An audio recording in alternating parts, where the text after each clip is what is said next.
The morning sun cast long shadows across the flight deck of the USS Enterprise as Lieutenant Commander Wade McCluskey adjusted his flight goggles and peered into the vast Pacific horizon. It was June 4th, 1942, and somewhere beyond. That deceptively calm blue expanse looked the most formidable naval force Japan had ever assembled. What McCluskey didn't know was that he was about to participate in a battle that would fundamentally alter the course of World War II in the Pacific.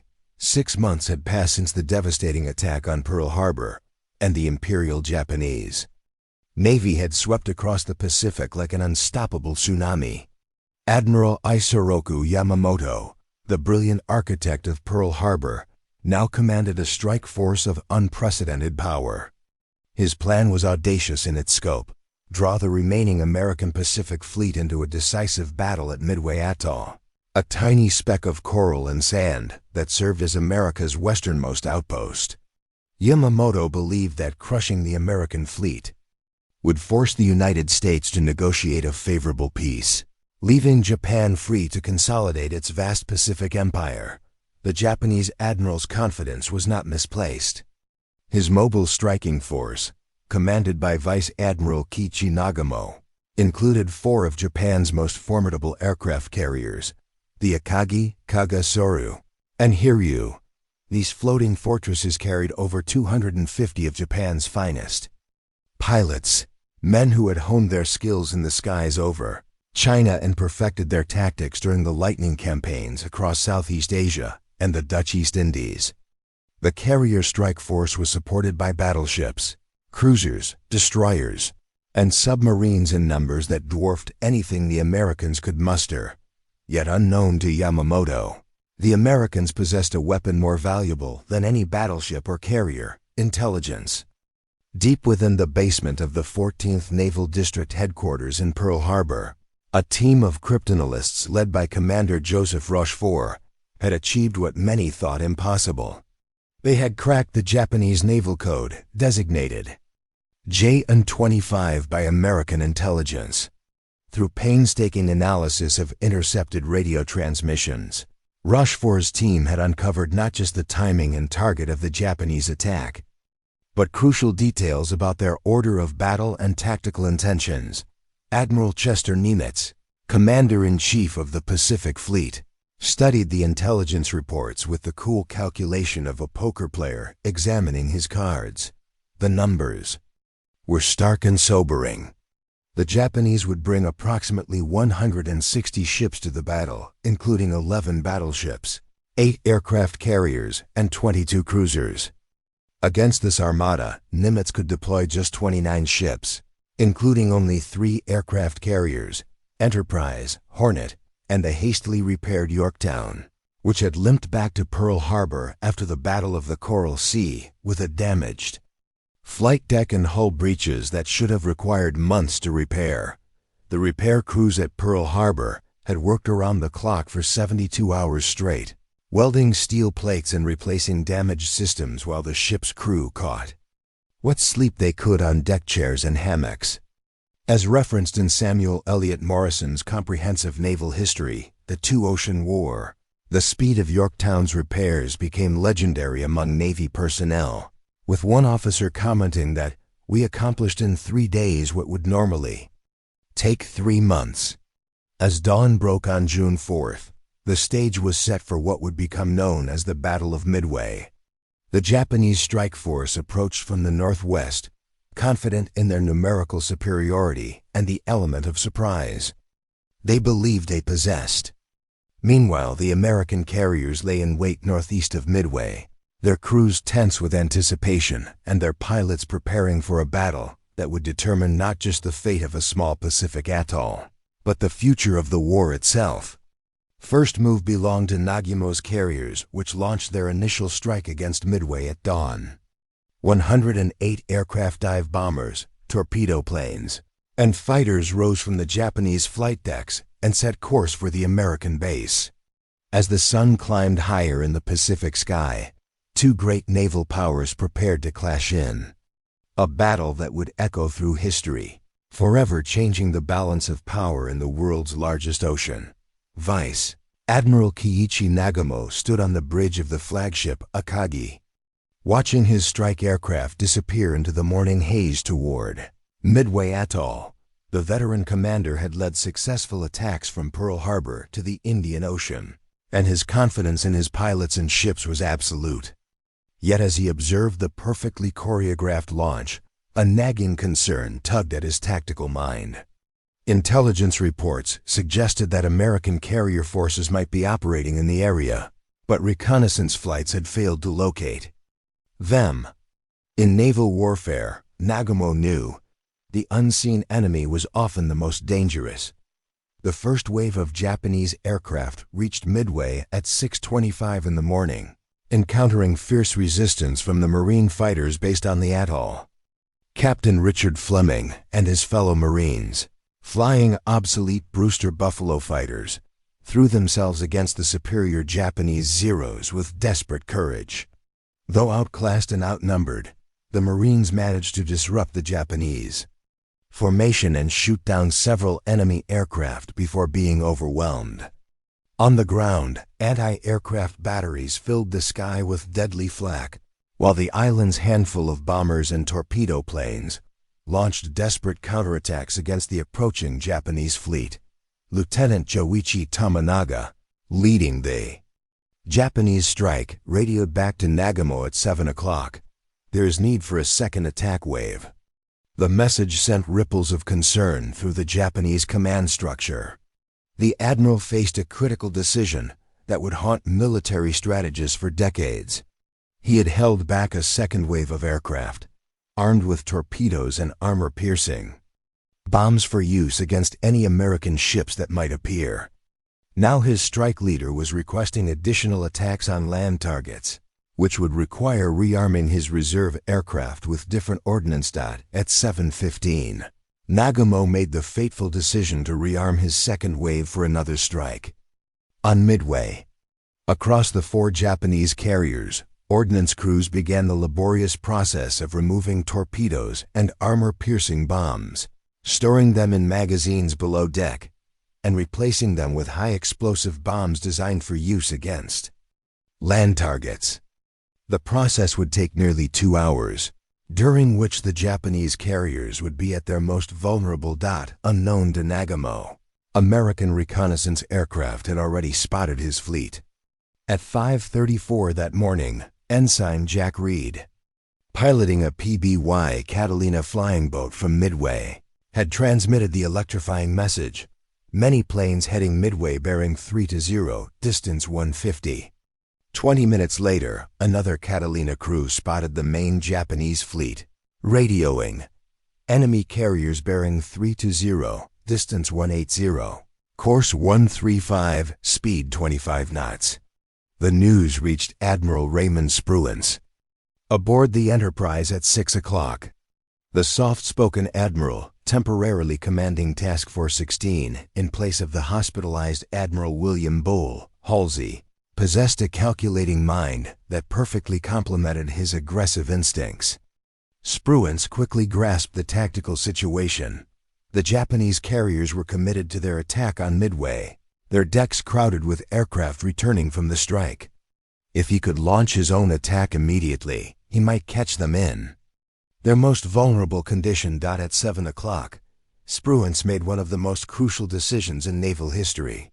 Against the conventional wisdom that called for massed, coordinated strikes, he ordered an immediate launch of every available aircraft.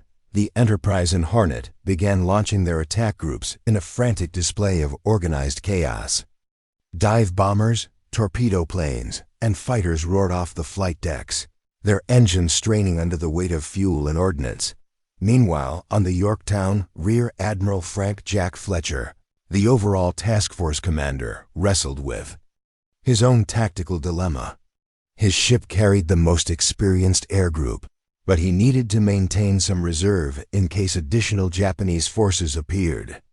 As documented in Walter Lord's definitive account, Incredible Victory, Fletcher's decision to hold back some of his aircraft while supporting Spruance's all-out attack demonstrated the kind of measured aggression that would characterize American Naval tactics throughout the war. By 8 o'clock, over 150 American aircraft were airborne and heading toward the Japanese fleet.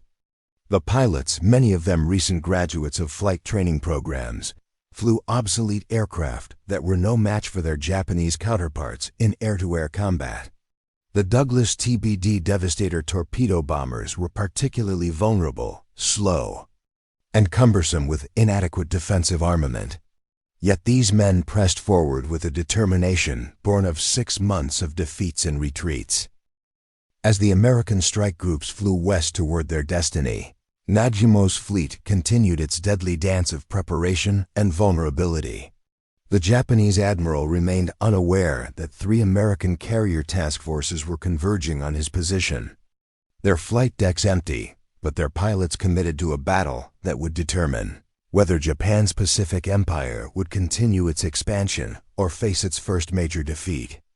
The morning sun climbed higher, and across hundreds of miles of Pacific Ocean, 2 of history's greatest naval powers prepared for a collision that would reshape the world. Commander John Waldron adjusted his radio headset and peered through the morning haze at the spread of ships below. Leading Torpedo Squadron 8 from the USS Hornet, Waldron had spotted the Japanese fleet at 9:20 in the morning, exactly where intelligence had predicted they would be.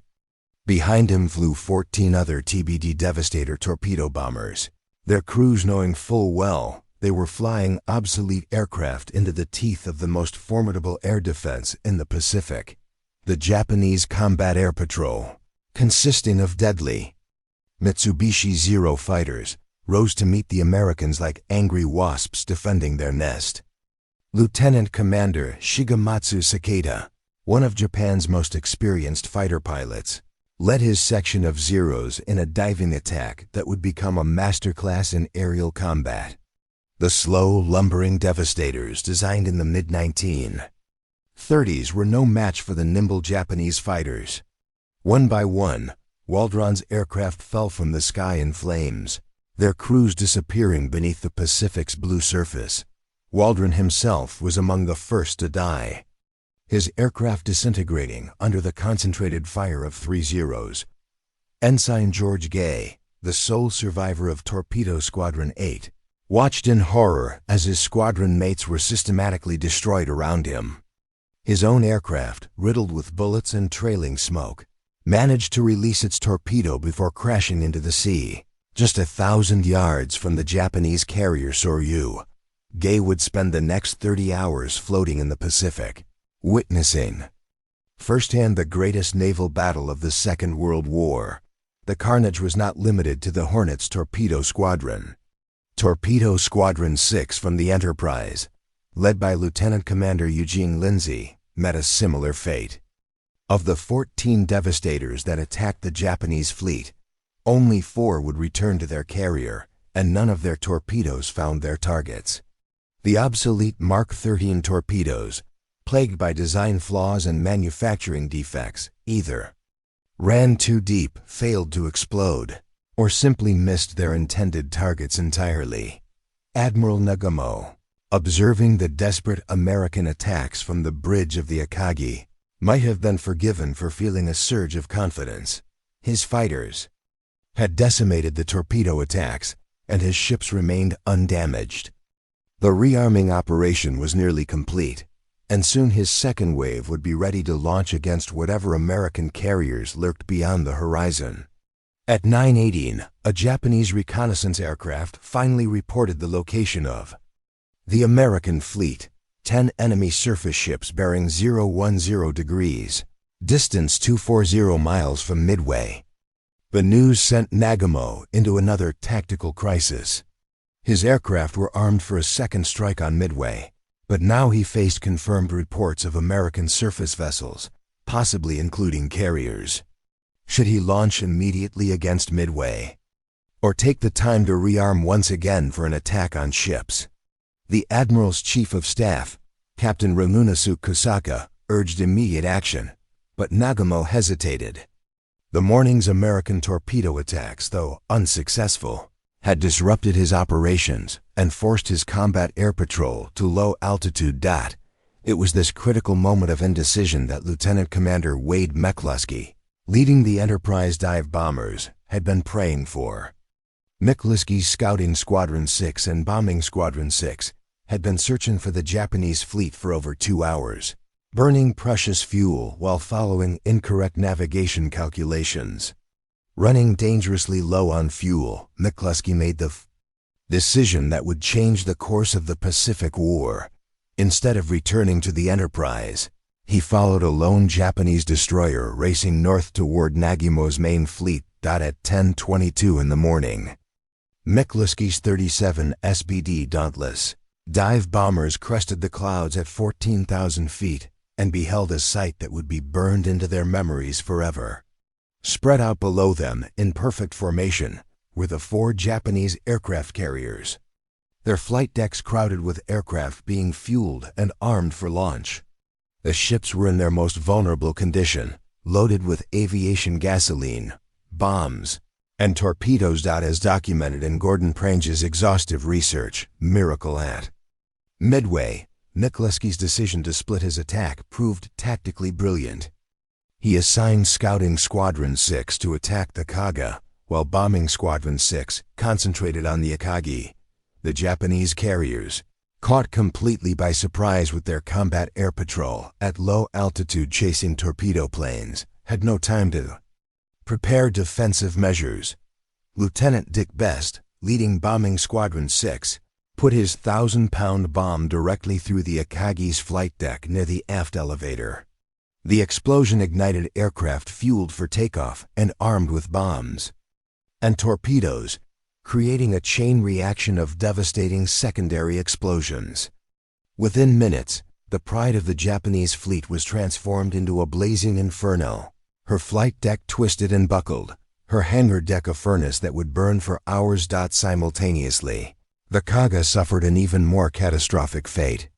Multiple bomb hits on her flight deck created a hellscape of burning aircraft and exploding ordnance. The carrier's commanding officer, Captain Jisaku Okota, would go down with his ship, maintaining his post on the bridge as flames consumed the vessel around him. By 10:30, 2 of Japan's most experienced aircraft carriers were burning wrecks, their veteran aircrews either dead or struggling in the oil-slicked waters of the Pacific. The morning that had begun with such promise for the Kadet or strugglings for the Proto Japanese fleet had become a nightmare of unprecedented proportions. In the span of 6 minutes, American dive bombers had accomplished what months of warfare had failed to achieve. They had struck a mortal blow against the Japanese carrier force that had dominated the Pacific since Pearl Harbor. Captain Tomio Kaku stood on the bridge of the carrier Hiryu, watching in stunned disbelief as smoke and flames rose from his sister ships on the horizon. The Akagi and Kaga, veteran carriers that had participated in the attack on Pearl Harbor, were now burning pyres drifting helplessly on the Pacific swells. The unthinkable had happened. The mobile striking force, which had seemed invincible just hours before, had been caught with its guard down and savagely mauled by American dive bombers. Rear Admiral Taman Yamaguchi, commanding the 2nd Carrier Division from the Hiryu, was a man known throughout the Imperial Navy for his aggressive tactics and unwavering determination. Unlike the methodical Nagumo, Yamaguchi possessed the kind of fighting spirit that Japanese naval tradition revered above all else.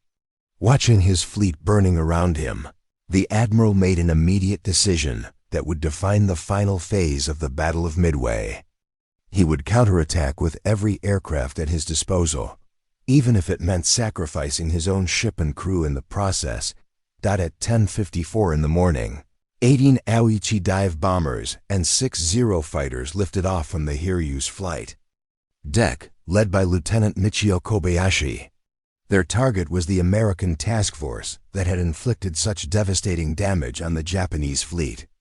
The strike group represented the last offensive capability of Nagumo's once mighty carrier force, and every pilot understood that the honor of the Imperial Navy rested on their shoulders. The American carriers, meanwhile, were recovering their returning aircraft and preparing for the inevitable Japanese counterattack.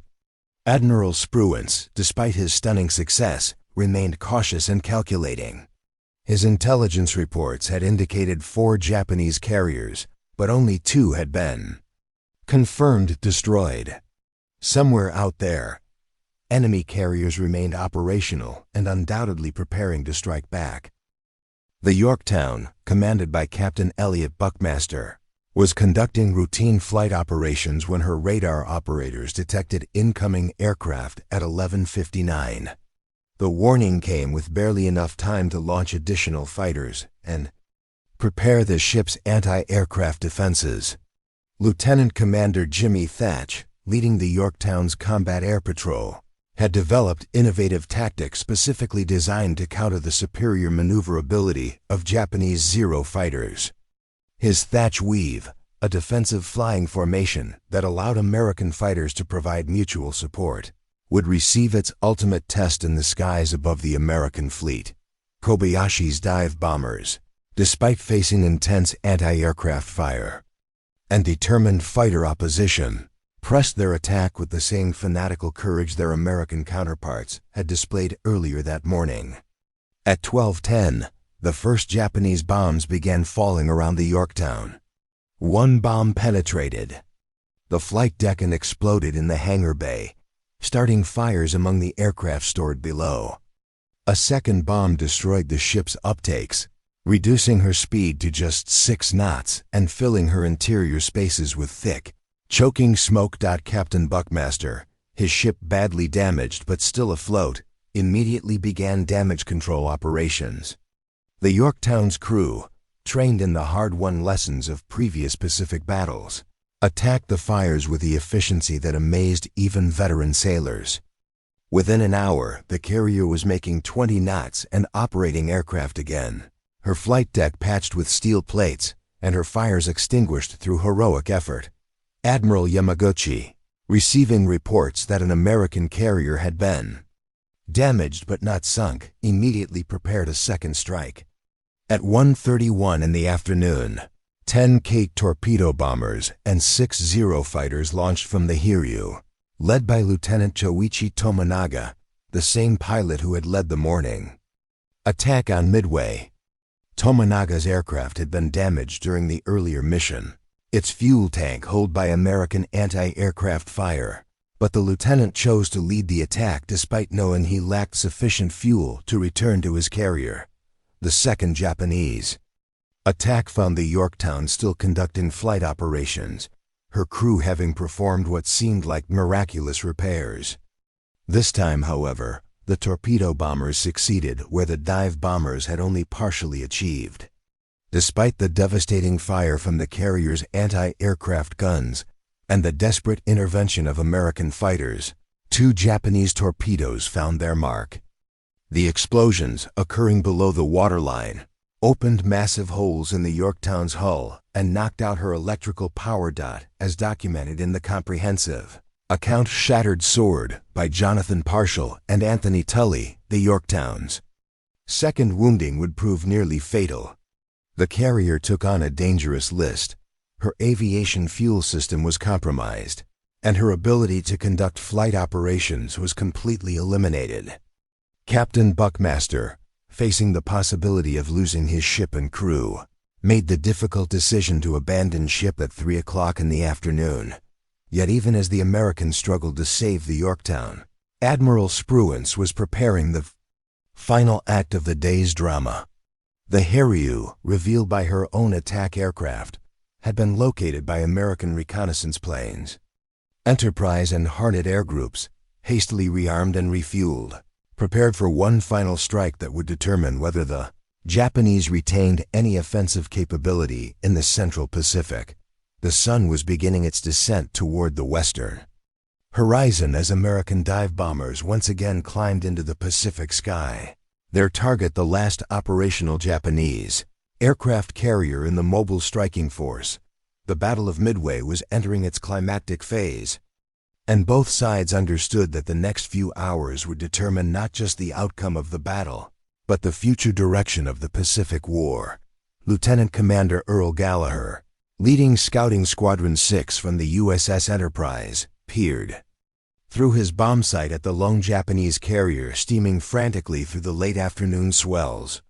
The Hiryu, last survivor of Admiral Nagyamo's once formidable mobile striking force, was attempting to escape to the northwest while simultaneously preparing to launch whatever aircraft remained in her hangar bays.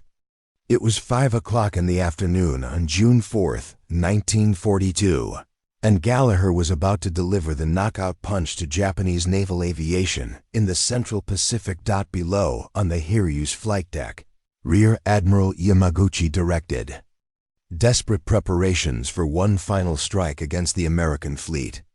The admiral, known throughout the Imperial Navy for his tactical brilliance and fighting spirit, refused to accept defeat even as his sister carriers burned on the horizon. Behind him, his remaining aircraft, 5 dive bombers, 4 torpedo planes, and 6 fighters represented a pitiful force compared to the mighty air armadas that had swept across the Pacific since December 7th. Yet Yamaguchi was determined to launch them against the Americans who had so thoroughly shattered Japanese naval supremacy, the American dive bombers. 24 SBD, dauntlesses from both Enterprise and Yorktown air groups, approached their target in a textbook formation that would have made their instructors proud.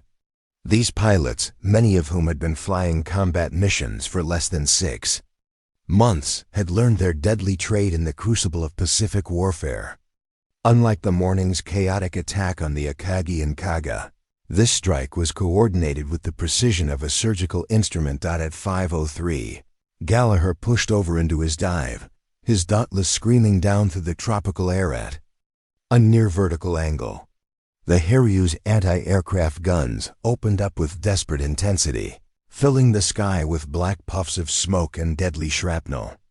0 fighters, the handful that remained operational, clawed for altitude to intercept the diving Americans, but they were too few and arrived too late to prevent the inevitable.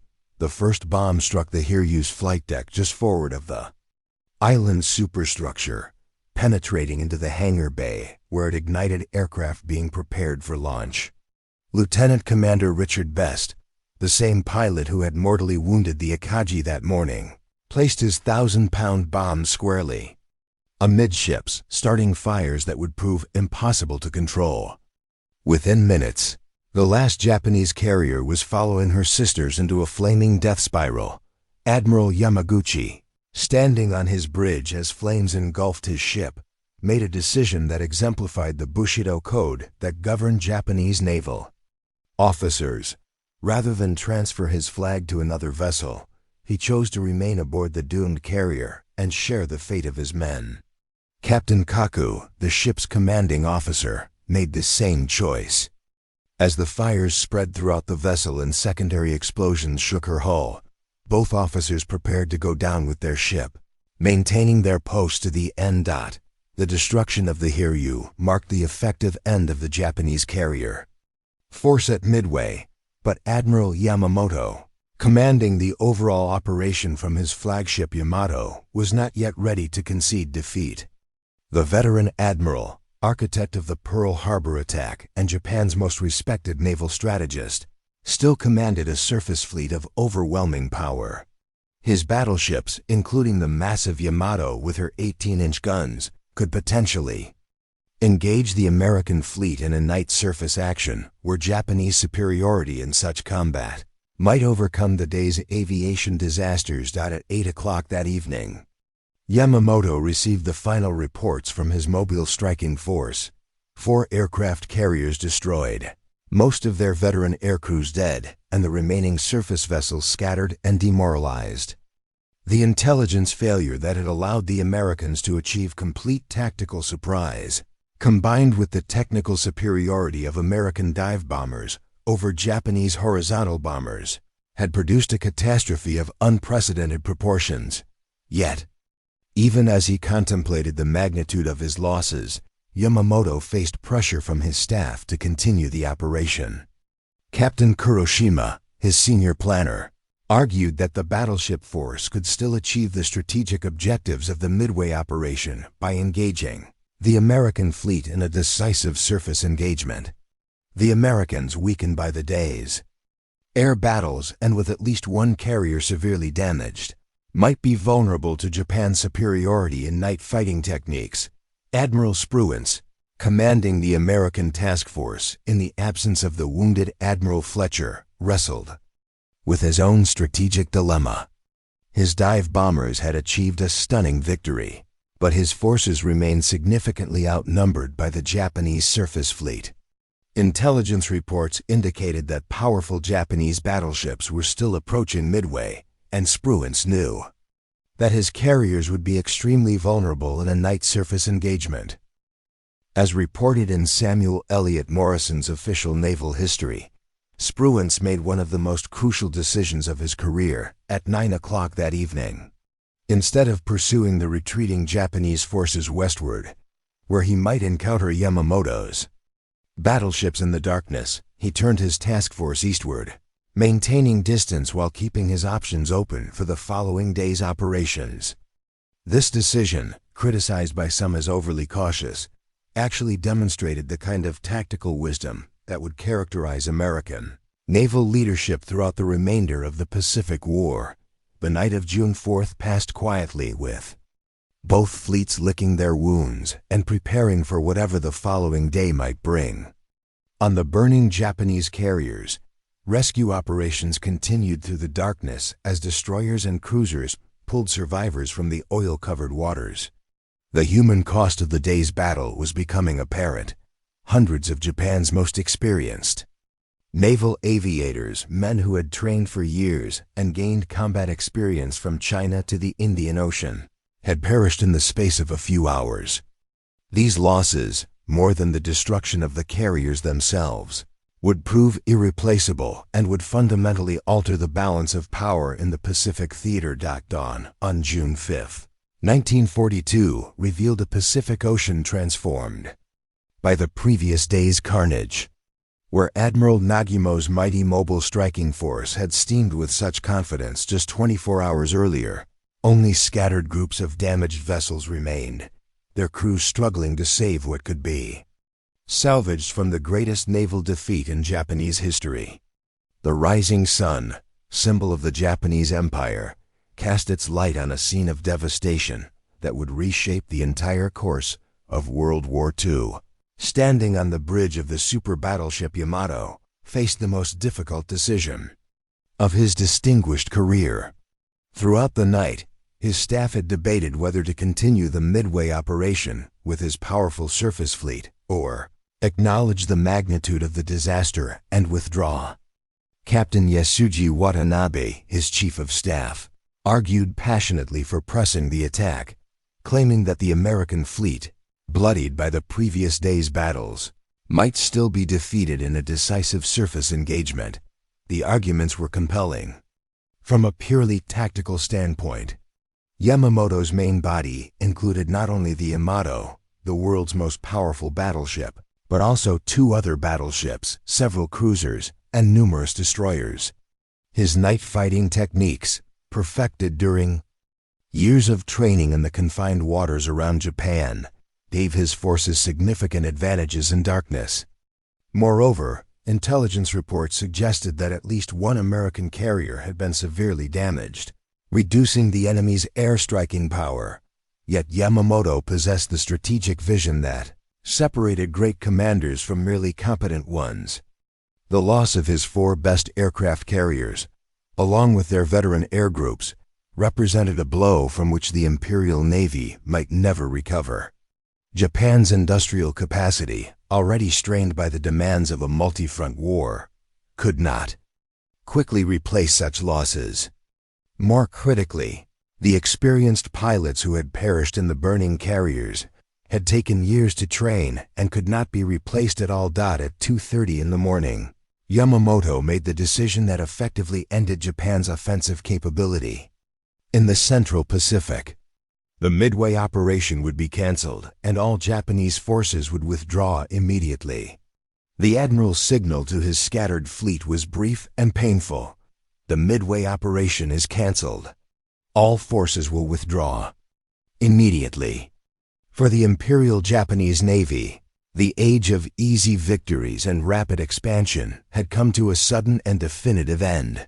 The American carriers, meanwhile, continued their methodical search for Japanese stragglers. Admiral Spruance, having demonstrated both tactical brilliance and strategic caution, was determined to maximize the victory his pilots had achieved. At dawn, Enterprise and Hornet launched search planes that quickly located several damaged Japanese vessels, including 2 cruisers that had collided during the previous night's confusion. The heavy cruisers Mogami and Makuma, part of Admiral Kurita's cruiser division, had been attempting to execute Yamamoto's withdrawal order when they collided in the darkness, damaging both ships and reducing their speed to just 12 knots. Captain Richard Fleming, a Marine dive bomber pilot based on Midway, had already damaged the Makuma during a dawn attack, but the ship remained afloat and was attempting to reach safety under escort of several destroyers at 8 o'clock in the Midway morning. Enterprise and Hornet launched a coordinated strike against the limping Japanese cruisers. The attack, led by Lieutenant Commander Walter Roddy, demonstrated how much American naval aviation tactics had improved since the desperate torpedo attacks of the previous day. The dive bombers, approaching from different directions and altitudes, overwhelmed the Japanese anti-aircraft defenses and scored multiple hits on both cruisers. The Makuma, already damaged from Fleming's earlier attack, absorbed several more bomb hits that started uncontrollable fires in her forward magazines. The explosions that followed tore the heavy cruiser apart, sending her to the bottom of the Pacific along with most of her crew. The Mogami, though severely damaged, managed to survive and would eventually reach Japan for repairs, though she would never again be fully combat-effective. As the day progressed, American search planes continued to locate and attack Japanese vessels attempting to escape westward. The destroyer Tanakaze, serving as a screen for the retreating carrier force, found herself under attack by no fewer than 36 American aircraft during a running battle that lasted several hours. The destroyer's captain, Commander Motoi Katsumi, demonstrated exceptional seamanship by avoiding every bomb and torpedo aimed at his vessel. Though his ship was repeatedly strafed and suffered numerous casualties, perhaps the most poignant moment of the day came when American pilots located the abandoned hulk of the carrier Hiryu, still burning from the previous day's attack. Admiral Yamaguchi and Captain Kaku had indeed chosen to go down with their ship, maintaining their posts on the bridge as flames consumed the vessel around them. At 9:10 in the morning, the last of Nagumo's carriers finally slipped beneath the Pacific waves, taking with her the dreams of Japanese naval supremacy. The Yorktown, abandoned the previous afternoon, remained afloat but listing heavily to port. Salvage efforts, led by the destroyer Hammond, had managed to get repair parties back aboard the carrier, and there was hope that she might be saved. The sight of the dead carrier refusing to sink became a symbol of American resilience, though her ultimate fate remained uncertain as Japanese submarines continued to prowl the area. As documented in Mitsuo Fuchida's post-war memoir, Midway, The Battle That Doomed Japan. The psychological impact of the defeat on Japanese naval personnel was as devastating as the material losses. Officers and enlisted men who had considered their fleet invincible just days before now faced the reality that American industrial might and tactical innovation had fundamentally altered the balance of power in the Pacific. The myth of Japanese invincibility, carefully cultivated since the Russo-Japanese War, had been shattered in the space of a single day. By evening on June 5th, the Battle of Midway was effectively over. The Japanese fleet, scattered and demoralized, continued its retreat toward home waters, while the Americans consolidated their stunning victory and prepared for the long campaign that would eventually carry them to Tokyo Bay. The morning of June 6th, 1942, dawned gray and somber over the Pacific, as if the ocean itself mourned the unprecedented carnage of the previous 2 days. The USS Yorktown, her hull scarred by bombs and torpedoes, still rode the swells with a stubborn determination that seemed to embody the American spirit. Salvage crews worked frantically to save the carrier, but lurking beneath the surface, Commander Yahachi Tanabe's submarine I-168 prepared to deliver the final blow to the wounded giant. At 6:10 in the morning, Tanabe's torpedoes found their mark. 2 struck the Yorktown while a 3rd hit the destroyer Hammond, which was alongside providing power and assistance to the salvage operation. The Hammond broke in half and sank within minutes, taking down many of her crew, while the Yorktown, already listing heavily, finally succumbed to her wounds. At dawn on June 7th, the carrier that had fought so gallantly at Coral Sea and Midway slipped beneath the Pacific waves, taking with her the last American casualty of the greatest naval battle of the Second World War, Admiral Nimitz, receiving the final reports from the battle area, understood immediately that something fundamental had shifted in the Pacific War. The intelligence reports flooding into his headquarters at Pearl Harbor told a story almost too remarkable to believe. 4 Japanese aircraft carriers destroyed, 1 heavy cruiser sunk, another severely damaged, and over 3,000 Japanese personnel lost, including many of the Imperial Navy's most experienced pilots. Against these losses, the Americans had sacrificed 1 carrier, 1 destroyer, and fewer than 400 men.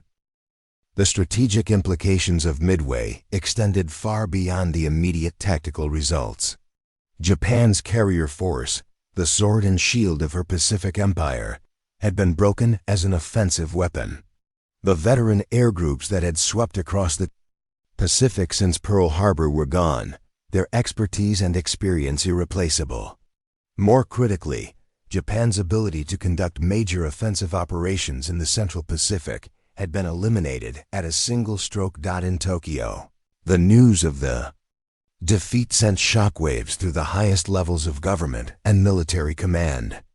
Emperor Hirohito, briefed on the magnitude of the losses, understood that Japan's strategic position had been fundamentally compromised. The quick victories and easy conquests that had marked the first 6 months of the Pacific War were over. From now on, Japan would be fighting a defensive war against an enemy whose industrial capacity dwarfed her own. Admiral Yamamoto, the architect of Pearl Harbor and Japan's most respected naval strategist, privately acknowledged that the war could no longer be won through decisive battle. The American industrial machine, already beginning to produce aircraft carriers, battleships, and aircraft at unprecedented rates, would soon give the United States overwhelming material superiority. Japan's only hope lay in making the cost of victory so high that America might negotiate a favorable peace. But Yamamoto understood that such an outcome was increasingly unlikely. The psychological impact of Midway resonated throughout both fleets and nations. American morale, which had suffered through 6 months of defeats and retreats, soared to unprecedented heights. The men who had fought at Midway became instant heroes, their victory proof that Japanese forces could be defeated decisively when American planning, courage, and technology worked in harmony.